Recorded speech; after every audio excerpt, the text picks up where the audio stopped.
bagaimana cara mengucapkan citizenship gitu. Sehingga kita sekarang hidup dalam kecemasan teologis gitu. Setiap kali ada masalah, lihat Pancasila. Padahal yang terjadi adalah sebaliknya, kita tidak mempraktekkan ketuhanan yang Maha Esa.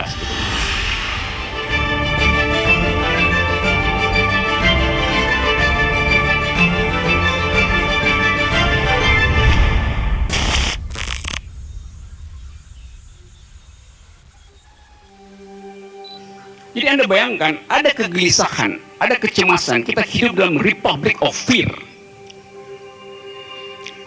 Dan reaksi istana adalah puisi sebaik itu. Puisi yang isinya tautologi. Padahal masalahnya luar biasa.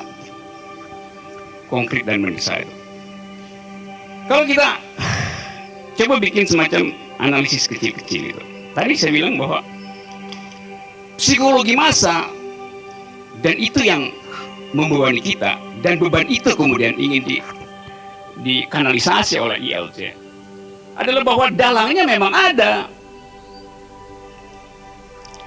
tapi mengucapkan itu membutuhkan keberanian. Dan orang bikin semacam keterangan post factum bahwa sebelumnya ada begini-begini, oleh karena itu akan begini-begini.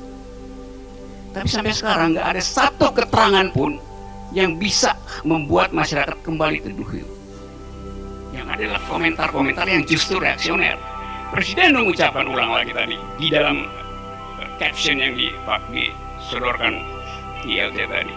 Mereka yang intoleran tidak ada apa disebut tadi, tidak ada tempat. Itu reaksi, itu presiden justru nambahin semacam kecemasan pada kehidupan politik kita. Nah,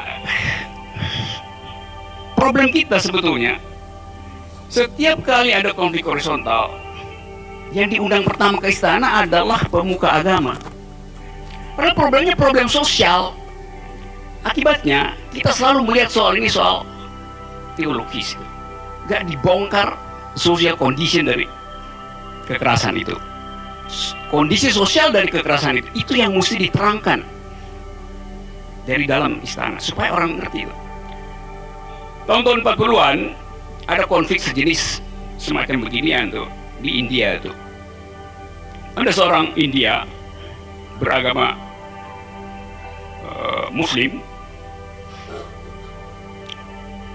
sudah 5 hari dia di rumahnya, nggak bisa keluar karena ada mayoritas Hindu yang sedang mempersekusi minoritas Muslim di India.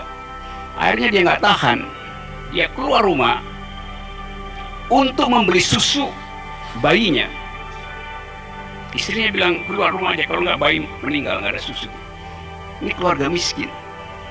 Hanya dia maksa keluar rumah, dan dia diuber dan dibunuh di halaman rumah seorang Hindu pada waktu itu. Terbunuhlah dia.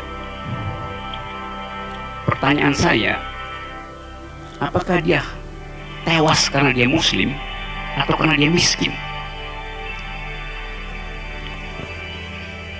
Kalau dia kaya, dia bisa pakai helikopter untuk pergi beli susu ke Plaza Indonesia, karena dia punya uang. Tapi karena dia nggak punya uang, dia meninggal di situ. Jadi kita berpikir ulang, apa social origins dari kekerasan. Kita ada dalam situasi yang sama hari-hari ini. Ada krisis ekonomi, ada daya beli yang enggak, maka meningkatlah semacam orang itu kalau kekurangan karbohidrat, kepalanya itu pusing, bawahnya marah itu. Lalu kita sebut dia orang gila. Iya, orang gila yang rasional gitu. Nah, ini perkaranya.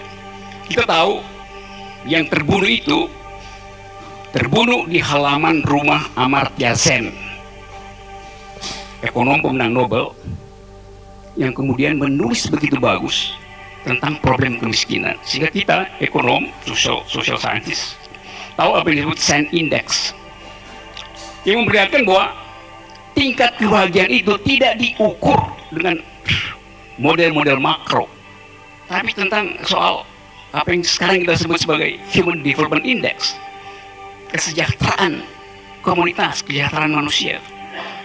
Ukuran itu nggak ada di kita hari ini, dan itu menimbulkan ketidakmampuan kita untuk menganalisis.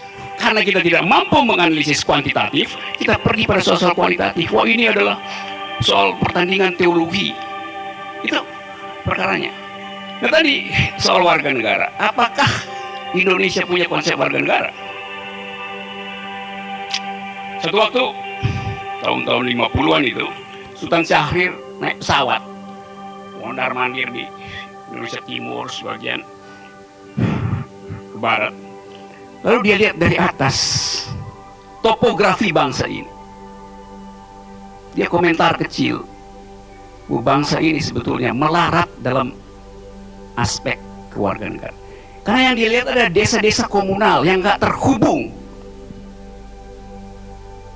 dengan institusi modern. Jadi seolah-olah ini gumpalan-gumpalan komunal yang tidak terkoneksi oleh ayat konstitusi. Maka timbullah semacam doktrinasi. Jadi kita hari ini ingin bangun jalan tol buat menghubungkan apa yang disebut sebagai aktivitas ekonomi. Tapi aktivitas demokrasi tidak dihubungkan oleh jalan tol. Tidak mungkin jalan tol dihubungkan oleh aktivitas demokrasi dengan jalan tol. Jadi kita lihat ada trade off. Membangun infrastruktur tanpa membangun infrastruktur demokrasi adalah konflik horizontal akibatnya.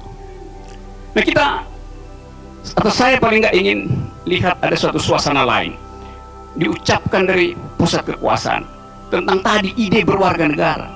Tapi presiden nggak bisa mengucapkan itu, terbatas kosakatanya. Ini soalnya. Tadi ada lagu bagus di situ tuh. Terlalu indah untuk dilupakan, band yang tadi. Tetapi backgroundnya adalah kekerasan. Coba anda perhatikan, itu ada masjid, ada segala macam. Itu standar cara berpikir negara. Setiap kali ada kekerasan, yang dimunculkan adalah upaya untuk menghindarinya dengan mencuatkan simbol-simbol agama. Jadi negara pun nggak ngerti bagaimana cara mengucapkan citizenship itu. Ini soal yang mengganggu sebetulnya, sehingga kita hari ini nggak dapat semacam sinopsis apa masalahnya. Kita siksa polisi itu lagi disiksa oleh psikologi publik tuh, karena dia mesti mengucapkan apa yang terjadi. Dia berharap negara membantu, presiden membantu menerangkan problem ini walaupun secara abstrak, tapi nggak keluar dari dalam istana. Nah, Pak Karni, reaksi yang diberikan oleh pemerintah selalu standar, yaitu perbanyak seminar Pancasila, walaupun DPR nggak kasih APBN. Solusinya bukan perbanyak seminar. Selama Pancasila dinyatakan final, buat apa diseminarkan? Seminar itu artinya membuka peluang interpretasi tentang Pancasila. Tapi negara bilang nggak udah final. Jadi orang jengkel terhadap cara negara untuk melebarkan percakapan publik. Itu sebabnya dalam memanfaatkan itu, sehingga kita sekarang hidup dalam kecemasan teologi sebetulnya. Setiap kali ada masalah, lihat Pancasila itu. Padahal yang terjadi adalah sebaliknya. Kita tidak mempraktekkan ketuhanan yang Maha Esa sebetulnya. Kita berupaya untuk mencari manfaat dari interpretasi tentang ketuhanan yang Maha Esa. Nah, itu saya selalu usulkan, sebaiknya diganti sila pertama itu interpretasinya atau wordingnya. Ketuhanan yang adil dan beradab, isinya begitu. Dan sila kemanusiaan ganti aja, kemanusiaan yang Maha Esa, karena itu yang tidak kita punyai. Jadi saya ingin mengusulkan pada negara, pemerintah, supaya perhatikan diskursus publik, jangan dibawa terus pada interpretasi teologi. Itu sebabnya kita di dalam upaya menyelenggarakan demokrasi tidak bisa dituntaskan dengan membangun jalan tol. Demokrasi membutuhkan jalan pikiran. Itu yang defisit pada negara. Terima kasih.